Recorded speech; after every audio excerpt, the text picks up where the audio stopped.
تو اس لیے کوئی یہ نہ سمجھے کہ ہمیں اپنی تربیت پر بہت بہت ہماری تربیت بہت اچھی ہے اور ہم نے اپنے بچوں کی اولاد کی تربیت بہت اچھی کی ہے. تو یاد رکھیے اللہ رب العزت نے فرمایا وَلَا تَقْرَبُوا الزِّنَا. ایک ہوتا ہے زنا کرنا اور ایک ہوتا ہے زنا کے قریب جانا. جب جب آپ کسی جانور کو چراگاہ کے قریب آس پاس چھوڑ دیتے ہیں اور وہ باہر سے جانور کھا پی رہا ہوتا ہے، وہاں باہر سے گھاس پھوس چل رہا ہوتا ہے، تو حتیٰ امکان یہ بہت 99% چانسز ہیں کہ وہ جانور اس چراگاہ کے اندر بھی چلا جائے. بالکل یہی حال نفس کا بھی ہے، کہ نفس بھی بالکل اسی طرح سے ہے کہ آپ کو اللہ تعالیٰ نے منع کر دیا ہے کہ وَلَا تَقْرَبُوا الزِّنَا، کہ زنا کے قریب بھی نہ جاؤ. ایک ہے وہ فعل کرنا، ایک ہے اس فعل کے قریب جانا. ہم اگر کسی سے دوستی یاری کرتے ہیں، کسی سے بات چیت کرتے ہیں، تو وہ زنا کے قریب جانا ہے. اور پھر ہمارا نفس جب اس کے ارد گرد گھومتا ہے گھومتا ہے گھومتا ہے، آپ نہیں جانتے کہ آپ کے دماغ کے اندر شیطان کیا کیا وسوسے لے کر آتا ہے.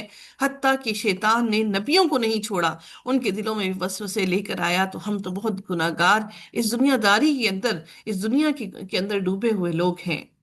اس لیے رب کائنات نے فرمایا کہ وَلَا تَقْرَبُوا الزِّنَا، کہ زنا کے قریب بھی نہ جاؤ.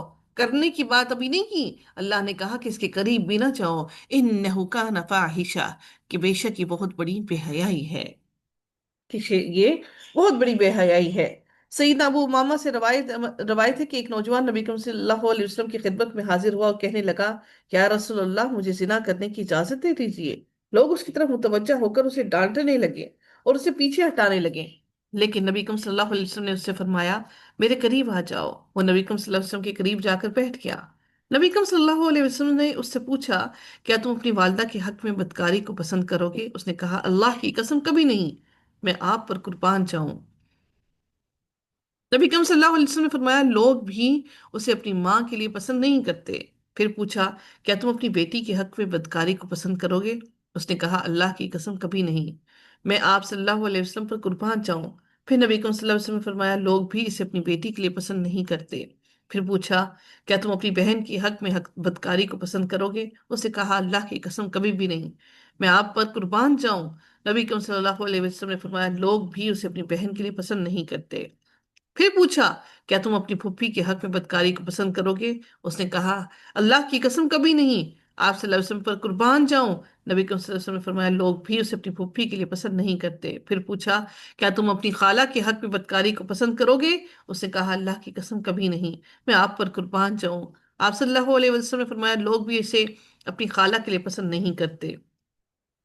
پھر نبی کریم صلی اللہ علیہ وسلم نے اپنا دست مبارک اس کے جسم پر رکھا اور دعا کی کہ اے اللہ اس کے گناہ معاف فرما، اس کے دل کو پاک فرما اور اس کی شرمگاہ کی حفاظت فرما.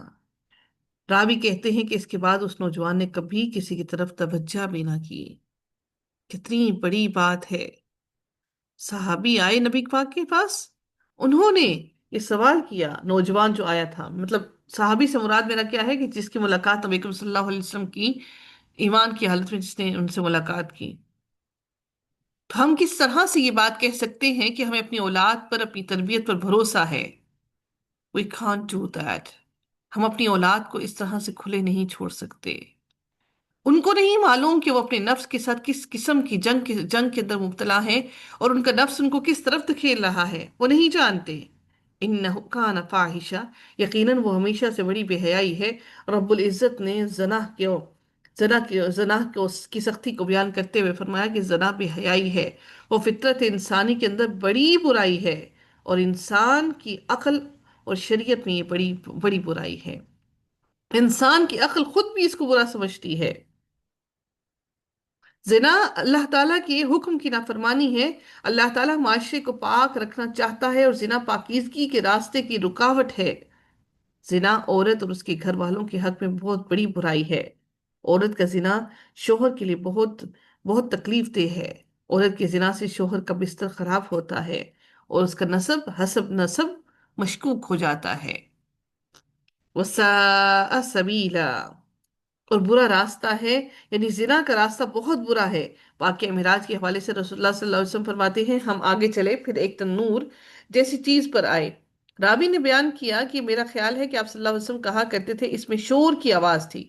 کہا کہ پھر میں نے اس میں جھانکا تو اس کے اندر کچھ ننگے مرد اور عورتیں تھیں، اور ان کے نیچے آگ کی لپٹ آتی تھی۔ جب آگ انہیں اپنی لپیٹ میں لے لیتی تو وہ چلانے لگتے۔ رسول اللہ صلی اللہ علیہ وسلم نے فرمایا، میں نے ان سے پوچھا کہ یہ کون لوگ ہیں؟ وہ ننگے مرد اور عورتیں جو آپ صلی اللہ علیہ وسلم جو آپ صلی اللہ علیہ وسلم نے تنور میں دیکھے، وہ زناکار مرد اور عورتیں تھیں۔ سیدنا ابو ہریرہ سے روایت ہے کہ رسول اللہ صلی اللہ علیہ وسلم نے فرمایا، تین آدمیوں سے اللہ تعالیٰ قیامت کے روز بات نہیں کرے گا: ایک بوڑھا بدکار، زنا کرنے والا، دوسرے بال بچے والا مغرور کے باوجود محتاجی کے اپنی گھمنڈ کی وجہ سے نوکری اور محنت نہ کرے، تیسرے جھوٹا بادشاہ۔ رسول اللہ صلی اللہ علیہ وسلم نے فرمایا کہ جب زنا کرنے والا زنا کرتا ہے تو زنا کے وقت اس کا ایمان نہیں رہتا، اور جب چوری کرنے والا چوری کرتا ہے تو چوری کے وقت اس کا ایمان نہیں رہتا، لیکن اس کے بعد بھی توبہ کا دروازہ کھلا ہوا ہے۔ میرے نبی نے فرمایا کہ تین قسم کے لوگ ہیں اللہ تعالیٰ جن سے قیامت کے روز کلام نہ کرے گا، نہ ان کی طرف دیکھے گا، اور نہ ہی انہیں پاک صاف کرے گا، اور ان کے لیے دردناک عذاب ہوگا: بوڑھا زانی، جھوٹا بادشاہ، اور متکبر فقیر۔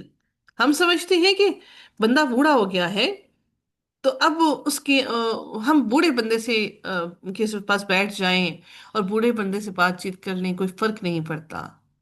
تو بار بار ذکر اور تذکرہ کیا گیا بوڑھا زانی، بوڑھا زانی، کیونکہ انسان اپنے رب کی طرف جا رہا ہے، واپس اس کی عمر گھٹ رہی ہے، مرنے کے قریب آ رہا ہے، تو شیطان کے وسوسے اور اس کے حملے اس پر مزید زیادہ سخت ہونا شروع ہو گئے۔ اس لیے اپنی اولاد کی، اپنے آنے والی نسلوں کی ہر ہر لمحہ حفاظت کیجیے اور اپنے رب سے دعا کیجیے۔ ابن ابی رباح یا عطا بن یسار اللہ عز و جل کے فرمان، لہا سبعت ابواب، اس کے 7 دروازے ہیں، کی تفسیر میں بیان کرتے ہیں کہ ان دروازوں میں سے غم، حرارت، کرب، تکلیف اور سب سے بری بو کے لحاظ سے سب سے برا اور شدید دروازہ وہ ہوگا جو ایسے زانیوں کے لیے ہوگا جنہوں نے اس کی حرمت کا علم ہونے کے بعد زنا کا ارتکاب کیا۔ ذرا صرف عضو تناسل کے ساتھ نہیں، بلکہ آپ کے جسم کے اس حصے کے ساتھ نہیں، بلکہ آنکھوں، کانوں، زبان، ہاتھوں اور پاؤں، جسم کا ہر ہر حصہ زنا میں مبتلا ہوتا ہے۔ اب یہ ہم پر ہے کہ ہم اپنے جسم کو کس طرح سے محفوظ رکھتے ہیں اور بچاتے ہیں۔ جہنمی زانیوں کی شرمگاہوں سے اٹھنے والی بدبو سے تکلیف محسوس کریں گے، اور 10 آیات میں جنہیں اللہ تعالیٰ نے موسیٰ علیہ السلام کے لیے لکھا: چوری نہ کرنا، نہ زنا کرنا، ورنہ میں اپنا چہرہ تجھ سے چھپا لوں گا، دیدار الہی سے محروم کروں گا۔ جب یہ خطاب اپنے نبی موسیٰ علیہ السلام کے لیے ہے تو اس کے علاوہ جو ہے اس کے لیے کیسے ہوگا؟ نبی کریم صلی اللہ علیہ وسلم، اللہ تعالیٰ نے حضرت موسیٰ علیہ السلام سے اسے خطاب کیا۔ سیدنا ابو ہریرہ نے کہا کہ رسول اللہ صلی اللہ علیہ وسلم نے فرمایا، اللہ تعالیٰ نے ہر ایک آدمی کے لیے زنا میں سے اس کا حصہ لکھ دیا ہے جو ضرور ہونے والا ہے، تو آنکھوں کا زنا دیکھنا ہے، اور کانوں کا زنا سننا ہے، زبان کا زنا بات کرنا ہے، اور ہاتھ کا زنا پکڑنا اور چھونا ہے، اور پاؤں کا زنا جانا ہے یعنی فاحشہ کی طرف جانا، اور دل کا زنا خواہش اور تمنا کرنا ہے، اور شرمگاہ ان باتوں کو سچ کر دیتی ہے یا جھوٹ کر دیتی ہے۔ کوئی چھوٹی بات نہیں، یہ بہت اہم ترین بہت بڑی باتیں ہیں۔ کیا ہمیں اپنی اولاد کو قرآن کی طرف نہیں لانا چاہیے؟ ہم جتنا مرضی ان کو سمجھاتے رہیں، کہتے رہیں، بولتے رہیں، لیکن وہ ہماری بات نہیں سنیں گے۔ سیدہ مغیرہ رضی اللہ تعالیٰ عنہ نے بیان کیا کہ سیدہ بن عبادہ رضی اللہ تعالیٰ عنہ نے کہا کہ اگر میں اپنی بیوی کے ساتھ کسی غیر مرد کو دیکھوں تو سیدھی تلوار سے اس کی گردن مار دوں۔ پھر یہ بات رسول اللہ صلی اللہ علیہ وآلہ وسلم تک پہنچی۔ آپ صلی اللہ علیہ وسلم نے فرمایا، کیا تمہیں سعد کی غیرت پر حیرت ہے؟ بلا شبہ میں ان سے زیادہ غیرت مند ہوں، اور اللہ تعالیٰ مجھ سے بھی زیادہ غیرت مند ہے، اور اللہ تعالیٰ نے غیرت ہی کی وجہ سے فواحش کو حرام کیا ہے، چاہے وہ ظاہر میں ہوں یا چھپ کر ہوں۔ رسول اللہ صلی اللہ علیہ وآلہ وسلم نے فرمایا کہ جب آدمی زنا کرتا ہے تو ایمان اس سے نکل جاتا ہے اور بادل کے ٹکڑے کی طرح اس کے اوپر لٹکا رہتا ہے، پھر جب زنا سے الگ ہوتا ہے تو دوبارہ ایمان اس کی طرف لوٹ آتا ہے۔ اللہ رب العزت نے سورہ نور میں فرمایا اس دن جب ان کی زبانیں، ان کے ہاتھ اور ان کے پاؤں ان کے اپنے ہی خلاف گواہی دیں گے، جو کام بھی وہ کیا کرتے تھے۔ گناہ کے اعتبار سے سب سے بڑا زنا ماں، بہن، سوتیلی ماں اور محرم کے ساتھ زنا کرنا ہے۔ ایک روایت میں ہے کہ امام حاکم نے جسے صحیح قرار دیا ہے کہ آپ صلی اللہ علیہ وآلہ وسلم نے فرمایا، جو شخص کسی محرم سے زنا کرے تو اس کو قتل کر دو۔ سیدنا برا رضی اللہ تعالیٰ عنہ سے روایت ہے کہ ایسا نہیں ہے کہ یہ اس وقت نہیں ہوتا تھا، اگر ایسا ہوتا تو یہ احادیث میں یہ باتیں نہ ہوتی۔ اب ہم سمجھتے ہیں کہ کوئی بات نہیں، محرم ہے، بچیاں محرم کے سامنے جو مرضی پہن کے گھومیں، دوپٹے نہ کریں، سینوں کو گریبان کو کھلے لے کر گھومتی رہیں، کوئی فرق نہیں پڑتا۔ اگر فرق نہیں پڑتا تو پھر وہ مرد اس طرف آتے کیوں ہیں؟ آپ دلوں کے اندر اٹھنے والے وسوسے کو نہیں جانتے، آپ دلوں کے اندر آنے والی اس تبدیلی کو نہیں جانتے، آپ دلوں کے اندر اس پریشانی کو نہیں جانتے۔ میرا رب جانتا ہے دلوں کے بھید کو۔ پھر ہم کس طرح سے اپنی بیٹیوں کو، اپنے بچوں کو محرم رشتوں کے آگے کھلے عام جس طرح دل چاہے گھومتا پھرتا چھوڑ دیں؟ خدا را اپنی اولاد پر، اپنے آنے والی نسلوں پر رحم کیجئے۔ سیدنا برار رضی اللہ تعالیٰ عنہ سے روایت ہے کہ میں اپنے چچا سے ملا، ان کے ساتھ ایک جھنڈا تھا۔ میں نے ان سے پوچھا کہاں کا ارادہ ہے؟ کہا مجھے رسول اللہ صلی اللہ علیہ وسلم نے اس آدمی کی طرف بھیجا ہے جس نے اپنے باپ کی بیوی سے شادی کر رکھی ہے، اور حکم دیا ہے کہ میں اس کی گردن مار دوں اور اس کا مال لے لوں۔ اچھا، پہلے زمانہ جاہلیت میں کیا ہوتا تھا کہ شادی کرنے کا طریقہ یہ ہوتا تھا کہ جب وہ کسی عورت کا دل کرتا تھا کسی سے شادی کرنے کا، تو وہ اپنے گھر کے باہر ایک جھنڈا گاڑ دیتی تھی۔ نبی کریم صلی اللہ علیہ وسلم کے زمانے میں یہ ایسا ہوتا تھا، اور پھر تمام مرد آتے تھے، اس کے ساتھ زنا کرتے تھے، اس کے ساتھ ہم بستری کرتے تھے۔ اور پھر کیا ہوتا تھا کہ جب وہ حاملہ ہو جاتی تھی اور پھر جو اس کا بچہ پیدا ہوتا تھا، اب اس کی مرضی ہوتی کہ وہ بچہ وہ کس مرد کے ساتھ منسوب کرے۔ وہ ظاہر دولت کے لحاظ سے جس مرد کو چاہتی تھی وہ پسند کرتی تھی، اور پھر اس کے ساتھ وہ منسوب کر دیتی تھی۔ اس طرح سے شادی کا رواج ہوا کرتا تھا۔ لیکن جو اچھے گھرانے تھے، جس طرح سے حضرت خدیجہ رضی اللہ تعالیٰ عنہا کا گھرانہ تھا، وہاں پر اس وقت بھی نکاح کا سسٹم وقوع پذیر تھا، وہاں پر وہ اس وقت بھی نکاح کیا کرتے تھے۔ اللہ تعالیٰ نے سورہ نور میں زنا کے بارے میں حکم دیا، فرمایا کہ زانیہ عورت اور زانی مرد دونوں میں سے ہر ایک کو تم 100 کوڑے مارو۔ یہ وہ ہیں جو غیر شادی شدہ ہیں، اور ان دونوں کے بارے میں اللہ تعالیٰ کے دین میں نرمی تمہیں دامن گیر نہ ہو، یعنی تمہارے دل میں کوئی نرمی نہ آئے، اگر تم اللہ تعالیٰ اور آخرت کے دن پر ایمان رکھتے ہو۔ اور ان دونوں کی سزا کے وقت اہل ایمان کا ایک گروہ ضرور موجود رہے، وہ ضرور اس لیے موجود رہے تاکہ ان کے ایمان کو مزید بڑھا دے اور ان کے دل کو مزید تقوی نصیب ہو۔ اسلام شادی شدہ زانی کو رجم کرنے کی سزا دیتا ہے۔ اسلام عورتوں اور مردوں کی مخلوط مجالس پر پابندی عائد کرتا ہے۔ اسلام غیر محرم عورتوں کی طرف دیکھنے، ان سے ملنے اور کلام کرنے پر پابندی عائد کرتا ہے۔ اسلام مردوں اور عورتوں کی تنہائی میں ایک جگہ رہنے کی ممانعت کرتا ہے۔ اسلام عورتوں کے گھر سے باہر بند سور کر نکلنے پر پابندی عائد کرتا ہے۔ اسلام ایسی چیزوں پر پابندی عائد کرتا ہے جس کے نتیجے میں نکاح میں مشکلات ہو جائیں۔ اسلام عورتوں کو حجاب کرنے کا حکم دیتا ہے۔ اسلام نوجوان لوگوں کی شادی کی تلقین کرتا ہے، کیونکہ نوجوانی میں انسان کی جذبات بہت اونچے ہوتے ہیں، نفس زیادہ انسان کے کنٹرول سے باہر ہوتا ہے۔ اسلام شادی کی وجہ سے تنگ دست ہو جانے کے خوف کو دور کرتا ہے اور زنا کی سخت سزا مقرر کرتا ہے۔ اسلام میں غیر شادی شدہ زانی کی سزا 100 کوڑے، لیکن شادی شدہ زانی کی سزا پتھروں سے رجم کرنے کا حکم ہے۔ یعنی دنیا میں ہی اس کو اتنی سزا دے دو کہ وہ اس سزا سے، یعنی کہ باقی سزاؤں میں قتل، جیسے کسی نے قتل کیا تو کیا کہا گیا کہ اس کی گردن اڑا دو، اس کو قتل کر دو، لیکن اس کے لیے کہا گیا کہ پتھر مار مار کر رجم کرو، ہر ہر پتھر تکلیف دینے کے لیے کافی ہو۔ خوشبو لگا کر گھر سے باہر نکلنے کی وہ بھی ممانعت ہے۔ رسول اللہ صلی اللہ علیہ وسلم نے فرمایا جو عورت بھی خوشبو لگا کر لوگوں کے پاس سے گزرے کہ لوگ اس کی خوشبو پائیں تو وہ عورت زانیہ ہے۔ غیر محرم کے ساتھ ملنے کی بھی ممانعت کی گئی۔ نبی کریم صلی اللہ علیہ وسلم نے فرمایا اگر کوئی مرد کسی عورت کے ساتھ ہرگز تنہائی میں نہ ملے اللہ یہ کہ اس کا محرم ساتھ ہو، نہ ہی عورت محرم کے بغیر سفر کرے۔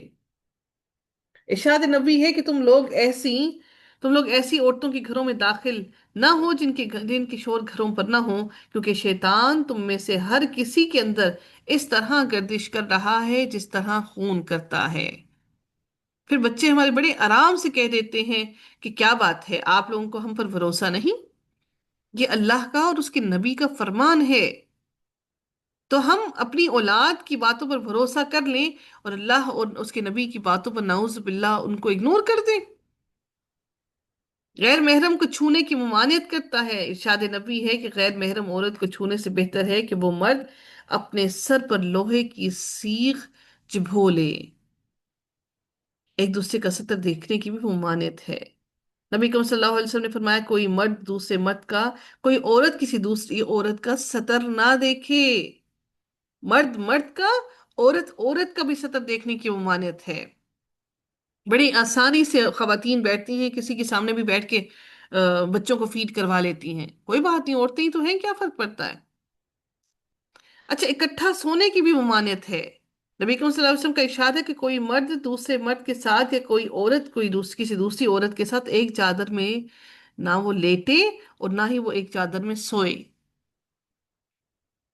اچھا، ہم کیا کرتے ہیں دیکھیے، وہ جی ڈھیر سارے رشتے دار آگے سارے کے سارے لیٹ کے اکٹھے ہی سارے سو گئی، عورتیں بھی مرد بھی، ایک ہی چادر لی، ایک ہی کمبل لیا، اسی میں لیٹ کے سو گئے۔ مطلب ایک ہم جنس کو بھی ایک ہی چادر کے اندر سونے کی ممانعت ہے۔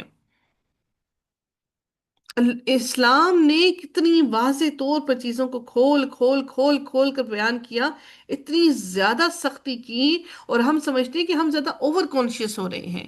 یہ میری اور آپ کی بات نہیں ہے، یہ ہمارے دین نے ہمیں سکھایا، ہمارے رب نے ہمیں سکھایا۔ اور غیر نہ محرم کے سامنے اظہار زینت کی ممانعت کیسے کی؟ اللہ تعالیٰ نے سورہ نور میں فرمایا اور آپ مومن عورتوں سے بھی کہہ دیں کہ اپنی نگاہیں نیچی رکھیں اور اپنی شرمگاہوں کی حفاظت کریں اور اپنی زینت کو ظاہر نہ کریں مگر جو اس میں سے از خود سے ہی ظاہر ہو جائے، اور وہ اپنی اوڑھنیاں اپنے گریبانوں پر ڈالے رہیں اور اپنی زینت کسی کے سامنے ظاہر نہ کریں مگر اپنے شوہروں کے یا اپنے باپ دادا کے یا اپنے شوہروں کے باپ دادا کے یا اپنے بیٹوں کے یا اپنے شوہروں کے بیٹوں کے یا اپنے بھائیوں کے یا اپنے بھائیوں کے بیٹوں کے یا اپنی بہنوں کے یا اپنی بیٹوں کے یا یا بہنوں کے بیٹوں کے یا اپنی عورتوں کے یا اپنے غلاموں کے یا تابع رہنے والے مردوں کے لیے جو شہوت والے نہ ہوں، یعنی جو مرد شہوت والے نہ ہوں، یا ان بچوں کے لیے جو عورتوں کی پوشیدہ باتوں سے واقف نہ ہوں اور وہ اپنے پاؤں زور سے زمین پر نہ ماریں کہ ان کی وہ زینت جسے وہ چھپاتی ہیں معلوم ہو، اور اے مومنو تم سب مل کر اللہ تعالیٰ کی طرف توبہ کرو تاکہ تم فلاح پاؤ۔ نبی کریم صلی اللہ علیہ وسلم نے فرمایا اب غیر مردوں کو بلا ضرورت آواز سنانے کی بھی ممانعت ہے۔ وہ کیا ہے کہ دوران نماز کسی ضرورت کے لیے مثلا امام کی بھول وغیرہ مرد سبحان اللہ کہیں لیکن عورتیں تالی بجائیں، یعنی عورتوں کی آواز مردوں تک نہ پہنچے بلا وجہ۔ اسلام گانے بجانے کی بھی ممانعت کرتا ہے۔ رسول اللہ صلی اللہ علیہ وسلم نے فرمایا اس امت کے لوگوں پر زمین میں دھنسنے، شکلیں مسخ ہونے اور آسمان سے پتھروں کی بارش برسنے کا عذاب آئے گا۔ کسی صحابی نے عرض کیا یا رسول اللہ یہ کب ہوگا؟ آپ صلی اللہ علیہ وسلم نے فرمایا جب گانے بجانے والی عورتیں ظاہر ہوں گی، آلات موسیقی عام استعمال ہوں گے اور شرابیں پی جائیں گی۔ آج دیکھتے ہیں کہ آج ہر بات میں میوزک ہوتا ہے، ہر چیز میں میوزک ہوتا ہے۔ تو یاد رکھیے کہ یہ میوزک اور زنا یہ شیطان کے ہتھیار ہیں، اور میوزک شیطان کی نماز ہے، اس کی عبادت ہے میوزک۔ پھر اللہ رب العزت اگلی آیت میں فرماتے ہیں وَلَا تَقْتُلُوا النَّفْسَ الَّتِي حَرَّمَ اللَّهُ إِلَّا بِالْحَقِّ، اور کسی جان کو اور کسی جان کو جسے اللہ تعالیٰ نے حرام ٹھہرایا ہے قتل نہ کرو مگر حق کے ساتھ. یعنی یعنی کیا اس سے کیا مراد ہے کہ ہر حکم ہر نفس کے لیے ہے جسے قتل کو اللہ تعالیٰ نے حرام ٹھہرایا، خواہ وہ مسلمان ہو یا کافر، آزاد ہو یا غلام. اللہ تعالیٰ نے منع کیا کسی کو بھی قتل کرنے سے. اللہ تعالیٰ فرماتے ہیں وَمَنْ قُتِلَ مَظْلُومًا فَقَدْ جَعَلْنَا لِوَلِيِّهِ سُلْطَانًا فَلَا يُسْرِفْ فِي الْقَتْلِ إِنَّهُ كَانَ مَنْصُورًا. اور جو کوئی مظلومانہ قتل کیا گیا تو یقیناً ہم نے اس کے ولی کو پورا غلبہ دیا ہے، چنانچہ وہ قتل سے حد سے نہ بڑھے، یقیناً وہ مدد دیا ہوا ہوگا. یعنی اگر کسی کا قتل کر دیا گیا ہے تو وہ اس کا پوری طرح سے قتال لے سکتا ہے. قتال چاہے تو لے سکتا ہے، اگر چاہے تو وہ اس کا یعنی اس کا قتل کرنے کا قصاص لے سکتا ہے، اور اگر چاہے تو قصاص لے، اگر چاہے تو وہ اس کو معاف کر دے، اور اگر وہ چاہے تو اس کا پورا پورا بدلہ لے سکتا ہے، لیکن اس سے حد سے نہ بڑھے. نبی کریم صلی اللہ علیہ وسلم نے فرمایا 7 مہلکات سے بچو. آپ نے ان میں کسی جان کو جس کا اللہ تعالیٰ نے قتل کرنا حرام قرار دیا ہے، ناحق قتل کرنے کا بھی ذکر فرمایا. اور ایک آدمی نے نبی کریم صلی اللہ علیہ وسلم سے عرض کیا اللہ کے ہاں کون سا گناہ بڑا ہے؟ آپ نے فرمایا یہ کہ تو اللہ تعالیٰ کے لیے کوئی شریک مقرر کرے حالانکہ اس نے تجھے پیدا کیا ہے. پھر اس نے کہا اس کے بعد کون سا؟ آپ نے فرمایا یہ کہ تو اپنی اولاد کو اس اندیشے سے قتل کرے کہ وہ تیرے ساتھ کھائے گی. اس نے عرض کیا پھر کون سا؟ آپ نے فرمایا یہ کہ تو اپنے پڑوسی کی بیوی سے زنا کرے.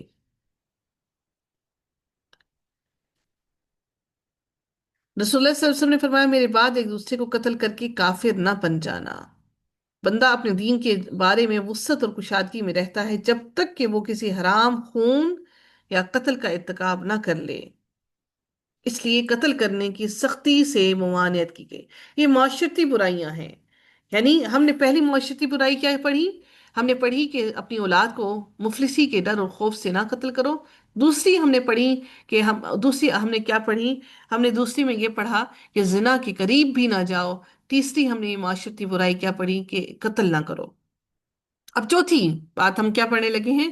اللہ تعالیٰ اگلی آیت میں مزید ارشاد فرماتے ہیں کہ وَلَا تَقْرَبُوا مَالَ الْيَتِيمِ إِلَّا بِالَّتِي هِيَ أَحْسَنُ حَتَّى يَبْلُغَ أَشُدَّهُ وَأَوْفُوا بِالْعَهْدِ إِنَّ الْعَهْدَ كَانَ مسؤولا.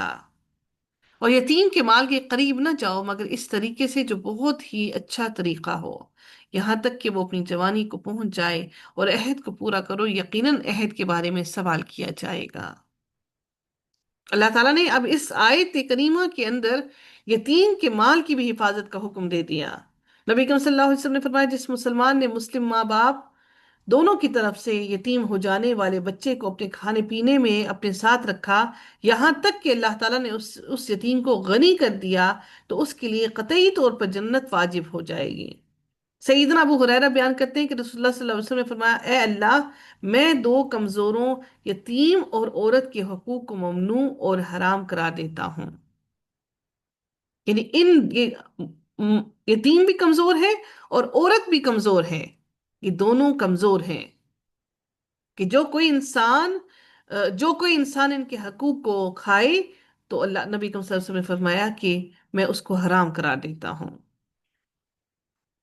حتی یبلغ اشدہ یعنی یہاں تک کہ وہ اپنی جوانی کو پہنچ جائے. جب یتیم عاقل اور بالغ ہو جائے تو وہ خود اپنے معاملات کا سرپرست بن جائے گا، جس کے لیے اللہ تعالیٰ نے ارشاد فرمایا سورہ نساء میں اور یتیموں کو جانچتے رہو یہاں تک کہ وہ نکاح کی عمر کو پہنچ جائیں، پھر اگر تم ان میں سمجھ بوجھ محسوس کرو تو ان کے مال ان کے حوالے کر دو، اور اس ڈر سے کہ وہ بڑے ہو جائیں گے ان کا مال فضول خرچی سے جلدی کرتے ہوئے نہ کھا جاؤ. جو مالدار ہے تو لازم ہے کہ وہ بچے اور جو محتاج ہے تو لازم ہے کہ وہ معروف طریقے سے کھائے. جب تم ان کا مال ان کے حوالے کرنے لگو تو ان پر گواہ بناؤ اور اللہ تعالیٰ ہی حساب لینے والا ہے، تاکہ سب کو معلوم ہو جائے کہ تم نے اس کو اس کا مال دے دیا.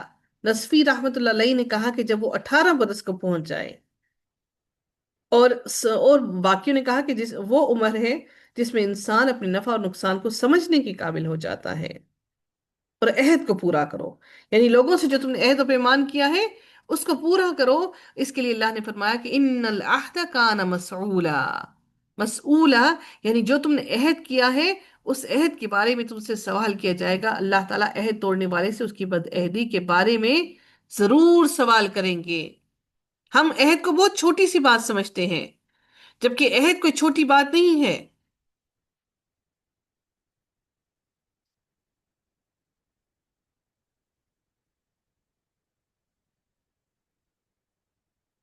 اگر کوئی انسان اس طرح سے کسی عورت کو نکاح کا پیغام بھیجتا ہے اور وہ کسی مرد کے نکاح میں ہے تو وہ بھی حرام ہے. اس کی حتیٰ کہ کوئی بیوہ عورت ہے تو بیوہ عورت کو بھی اگر وہ عدت میں ہے تو اس عدت کے دوران بھی نکاح کا پیغام نہیں بھیجا جا سکتا. تو پھر اگر کوئی نکاح میں موجود ہے تو پھر اس طرح کے کام کرنا بہت سخت گناہ کے ہیں. یعنی آپ اس کے دل کو خراب کر رہے ہیں تاکہ وہ آپ کی بات کو سن کر اپنے شوہر سے جدا ہو جائے. اللہ رب العزت فرماتے ہیں وَأَوْفُوا الْكَيْلَ إِذَا كِلْتُمْ وَزِنُوا بِالْقِسْطَاسِ الْمُسْتَقِيمِ. اللہ تعالیٰ فرماتے ہیں اور جب معاف کرو. اب یہ اگلا ایک اور آ، معاشرتی گناہ کے بارے میں فرمایا گیا جو معاشرے کے اندر تھا. وہ کیا تھا کہ اور جب معاف کرو تو پورا پورا معاف کرو اور سیدھی ترازو سے تولا کرو، یہی بہتر اور انجام کے اعتبار سے زیادہ اچھا ہے. رسول اللہ صلی اللہ علیہ وسلم نے فرمایا کہ مہاجروں 5 آزمائشیں ہیں جن میں تم مبتلا ہوگے، اور میں اس بات سے اللہ تعالیٰ کی پناہ چاہتا ہوں کہ تم ان کو پاؤ. پہلی، جب کسی قوم میں بدکاری عام ہو جاتی ہے اور وہ اعلانیہ اس کا ارتکاب کرتے ہیں تو ان میں طاعون اور مختلف بیماریاں جو ان کے اسلاف میں نہیں تھیں، یعنی ان کے آباء و اجداد میں نہیں تھیں، پھیل جاتی ہیں. جب لوگ ماپ تول میں کمی کرتے ہیں تو انہیں قحط سالیاں، سخت تکلیفیں اور بادشاہوں کے ظلم دبوچ لیتے ہیں. اپنے معاشرے کو اپنے اس نظر میں رکھیے کہ جو نبی کریم صلی اللہ علیہ وسلم نے باتیں کی اس لحاظ سے دیکھیے کہ آج ہم کس کس حال میں ہیں. نمبر 3، جب لوگ زکوٰۃ ادا کرنے سے رک جاتے ہیں تو آسمان سے بارش کا نزول بند ہو جاتا ہے، اور اگر چوپائے نہ ہوتے تو ان پر بارش نازل نہ ہوتی. اللہ تعالیٰ یہ بارش ان چوپایوں کو ان کی حلق کو تر کرنے کے لیے دے رہے ہیں. اللہ تعالیٰ اور پھر کیا ہے، چوتھی چیز کیا ہے؟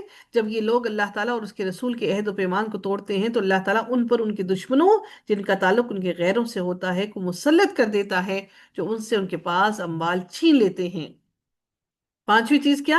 اور جب مسلمانوں کے حکمران اللہ تعالیٰ کی کتاب کے مطابق فیصلہ نہیں کرتے اور ان کی نازل کردہ قوانین کو ترجیح نہیں دیتے تو اللہ تعالیٰ اس کو آپس میں لڑا دیتا ہے. آج جو سوڈان میں ہو رہا ہے، کیا ہو رہا ہے؟ سوڈان میں یہی کچھ ہو رہا ہے نا. مسلمان گروہ ایک دوسرے کو مار رہے ہیں، قتل کر رہے ہیں، اور اس طرح سے کر رہے ہیں کہ شاید اس انداز میں کوئی کافر بھی قتل نہ کرے. اس طرح سے بری طرح سے ان کو مارا جا رہا ہے. اللہ تعالی ہمارے حال پر ہم سب لوگوں پر رحم فرمائے. نبی کریم صلی اللہ علیہ وسلم جب مدینہ تشریف لائے تو مدینہ والے ماپ میں سب سے برے تھے، یعنی کم تولتے تھے اور کم ماپتے تھے. جیسے دغاباز ہوتے اس زمانے میں کیا کرتے تھے. پھر اللہ سبحانہ تعالیٰ نے یہ آیت اتاری، خرابی ہے کم ناپنے والوں کے لیے. اور اللہ تعالیٰ نے اس آیت کو جب نازل فرمایا تو اس کے بعد انہوں نے اپنے حالات کو بہتر کر لیا. اللہ تعالیٰ نے فرمایا ذَلِكَ خَيْرٌ وَأَحْسَنُ تَأْوِيلًا، یہی بہتر ہے اور انجام کے اعتبار سے زیادہ اچھا ہے. اللہ تعالیٰ پھر اگلی آیت میں مزید ارشاد فرماتے ہیں وَلَا تَقْفُ مَا لَيْسَ لَكَ بِهِ عِلْمٌ، اور اس چیز کے پیچھے نہ پڑو جس کا تمہیں کوئی علم نہیں. یقیناً کان، آنکھ اور دل، ان میں سے ہر ایک کے متعلق سوال ہوگا. علم انسان کو اپنے حواس سے ہوتا ہے، اور انسان کے تمام حواس عقل اور اس کے اعضاء اللہ تعالیٰ کی امانت ہیں. اس امانت کے بارے میں اس سے سوال کرنا ہے جس نے یہ قوتیں عطا کی ہیں. وہ پوچھے گا تم سے کہ تم نے میری دی ہوئی ان امانتوں کو کیسے کیسے استعمال کیا. سیدنا ابو ہریرہ بیان کرتے ہیں کہ رسول اللہ صلی اللہ علیہ وسلم نے فرمایا آدمی کے جھوٹا ہونے کے لیے یہی بات کافی ہے کہ وہ جو جو سنے اسے بغیر تحقیق کیے آگے بیان کر دے. یہ انسان کے لیے جھوٹا ہونے کی علامت ہے. نبی کریم صلی اللہ علیہ وسلم نے فرمایا جو شخص دوسرے لوگوں کی بات سننے کے لیے کان لگائے جو اسے پسند نہیں کرتے یا اس سے بھاگتے ہیں تو قیامت کے دن اس کے کانوں میں سیسا پگھلا کر ڈالا جائے گا. کسی کی بات کو سننا بھی سخت گناہ ہے. اللہ تعالیٰ سورہ یاسین میں فرماتے ہیں آج ہم ان کے منہوں پر مہر لگا دیں گے اور ان کے ہاتھ ہم سے کلام کریں گے اور ان کے پاؤں گواہی دیں گے جو بھی وہ کمایا کرتے تھے. ولا تمشي في الأرض مراحا إنك لن تخرق الأرض ولن تبلغ الجبال طولا. اور زمین میں اکڑ کر نہ چلو، یقیناً تم زمین کو کبھی نہیں پھاڑ سکو گے اور نہ کبھی پہاڑوں کی بلندی کو پہنچ سکو گے. یعنی تمہارا تکبر اس زمین کو نہیں پھاڑ سکتا، اور نہ ہی تمہارا فخر. انسان ہمیشہ اونچی چیز پر فخر کرتا ہے. تم جتنا مرضی فخر کر لو، لیکن تم پہاڑوں کی بلندی تک نہیں پہنچ سکتے. تم اتنے اونچے نہیں ہو سکتے کہ پہاڑوں کی بلندی تک پہنچ سکو. اللہ تعالیٰ کو اکڑ کر چلنا ہرگز پسند نہیں. جنگ احد میں سب صحابہ کے مقابلے میں آپ صلی اللہ علیہ وسلم نے اپنی تلوار سیدنا ابو دجانہ رضی اللہ تعالیٰ عنہ کو عطا فرمائی. وہ کافروں کے سامنے اکڑ اکڑ کر چلنے لگے. یہ دیکھ کر آپ صلی اللہ علیہ وسلم نے فرمایا اللہ تعالیٰ کو یہ حال پسند نہیں، مگر اس وقت پسند ہے. یعنی وہ کافروں کو وہ دکھا رہے تھے. عمرہ قضا کے موقع پر آپ صلی اللہ علیہ وسلم نے صحابہ کرام کو رمل کا حکم دیا. اس سے بھی یہی مقصود تھا. فتح مکہ کے وقت آپ صلی اللہ علیہ وسلم نے اور سب صحابہ نے کافروں کے سامنے ایسا ہی پرشکوہ مظاہرہ کیا.